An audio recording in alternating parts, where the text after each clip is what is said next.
Good morning everyone. आज का topic है स्ट्रक्चर ऑफ सेंट्रोसोम। हिंदी में सेंट्रोसोम को तारक काय कहा जाता है। तंत्रिका कोशिका को छोड़कर प्राय सभी प्रकार के प्राणी कोशिका में केंद्रक के समीप साइटोप्लाज्म में एक तारानुमा संरचना होती है जिसे तारक काय या सेंट्रोसोम कहा जाता है। इस डायग्राम में हम देख सकते हैं ये केंद्रक के समीप सेंट्रोसोम दिखाई दे रहा है अपने दोनों सेंट्रियोल्स के साथ। तारक काय के दो प्रमुख भाग होते हैं, एक को सेंट्रियोल और दूसरे को सेंट्रोस्फीयर कहा जाता है। तारक काय के मध्य में सेंट्रियोल दो स्वच्छ कणिकाओं के रूप में दिखाई देता है। ये दो कणिकाएं दिखाई दे रही हैं। सेंट्रियोल को घेर कर जो गाढ़ा कोशिकीय द्रव्य रहता है, ये सेंट्रियोल के चारों तरफ गाढ़ा द्रव्य दिखाई दे रहा है, उसे सेंट्रोस्फीयर कहते हैं। यह कोशिका विभाजन में मदद करता है, सीलिया तथा कशाभिका का निर्माण करता है और शुक्राणुओं की टेल या पूंछ का निर्माण करता है। 1888 में टी बाबोरी ने इसे खोजा था। अगर हम एक और डायग्राम देखें तो जो प्रमुख संरचना है वो सेंट्रोसोम में वो है सेंट्रियोल।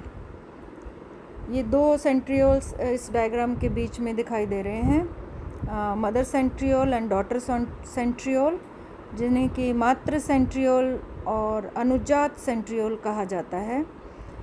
ये जो दोनों संरचनाएं हैं वो छोटी छोटी नलिकानुमा संरचनाओं से मिलकर बनी होती हैं, जिन्हें माइक्रोट्यूब्यूल्स कहा जाता है या सूक्ष्म नलिकाएं कहा जाता है। अगर हम ये क्विक फैक्ट्स देखें सेंट्रियोल के बारे में तो सभी एनिमल सेल्स में दो छोटे अंगक होते हैं जिन्हें कि सेंट्रियोल्स कहा जाता है। ये कोशिका को विभाजित होने में सहायता करती हैं या कोशिका विभाजन में सहायता करती हैं। माइटोसिस और मियोसिस प्रक्रिया के दौरान सेंट्रियोल्स दिखाई देते हैं। ये केंद्रक के पास उपस्थित सेंट्रोसोम में उपस्थित दो संरचनाएं हैं जिन्हें सम्मिलित रूप से सेंट्रियोल्स कहा जाता है।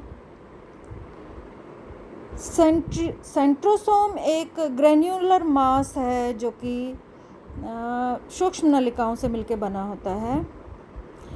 जो सेंट्रियोल्स हैं वो ये जो बीच में सेंट्रियोल दिखाई दे रहे हैं दो, ये 9 माइक्रोट्यूब्यूल्स के बंडल से मिलके बने होते हैं और एक रिंग नुमा संरचना बनाते हैं। और ये जो रिंग है वो एक सिलेंड्रिकल रिंग है जिसे कि बेलनाकार रिंग कहते हैं। ये जो 9 माइक्रोट्यूब्यूल्स हैं वो तीन ट्रिपलेट्स के रूप में उपस्थित होती हैं, तो टोटल ये 27 सूक्ष्म नलिकाएं होती हैं और सेंट्रियोल का निर्माण करती हैं। सभी जो एनिमल सेल्स हैं उनमें जो सेंट्रियोल्स हैं वो कोशिका विभाजन में एक महत्वपूर्ण भूमिका निभाते हैं, लेकिन जो वनस्पति कोशिकाएं हैं वो सेंट्रियोल के बिना भी उनमें ये क्षमता होती है कि वो स्वयं विभाजित हो सकती हैं। कुछ एनिमल सेल्स हैं जैसे कि फीमेल oocytes, उनमें भी ये क्षमता होती है कि वो बिना सेंट्रियोल के विभाजित हो सकती हैं, मीन्स सेंट्रियोल्स की अनुपस्थिति में वो विभाजित हो सकती हैं।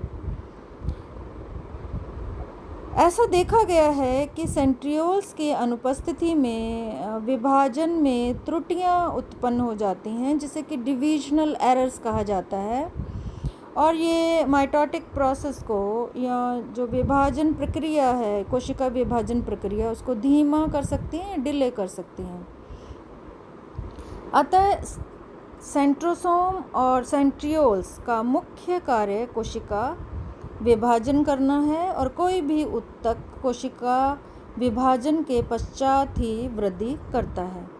अगर हम सही पोजीशन देखें विभिन्न ऑर्गेनेल्स की सेल में तो ये बहुत सरल सा डायग्राम है जिसमें कि सभी अंगक दिखाई दे रहे हैं। और तारक काय 13 नंबर पे आप देख सकते हैं सेंट्रोसोम है और उसके दोनों सेंट्रियोल स्पष्ट रूप से यहाँ पे 13 नंबर पे दोनों सेंट्रियोल्स दिखाई दे रहे हैं।